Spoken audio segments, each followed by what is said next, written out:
Hello বন্ধুরা, আসসালামু আলাইকুম। আজকে আমরা দেখব যে কিভাবে আমরা ক্যাপকাট পিসি থেকে আমাদের ব্যাকগ্রাউন্ড কালার চেঞ্জ করব। প্রজেক্টের যে background colour. So first of all আমাদের ক্যাপকাট ওপেন করতে হবে। এই কালারটা এখানে সাদা করা আছে, বাই ডিফল্ট এটা ব্ল্যাক থাকে। সো এই সাদাটা আমরা ঢাকায় আরো চেঞ্জ বড় করব।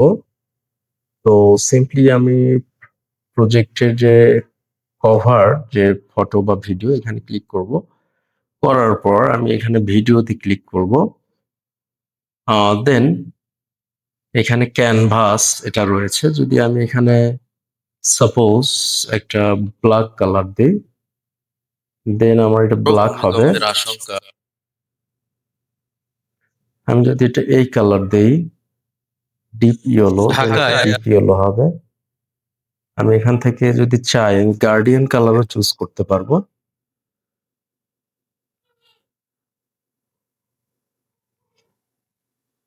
আমি এখান থেকে যে কোনো কালার সিম্পলি খুব ইজিলি চুজ করে অ্যাপ্লাই করতে পারবো। সো ধন্যবাদ বন্ধুরা।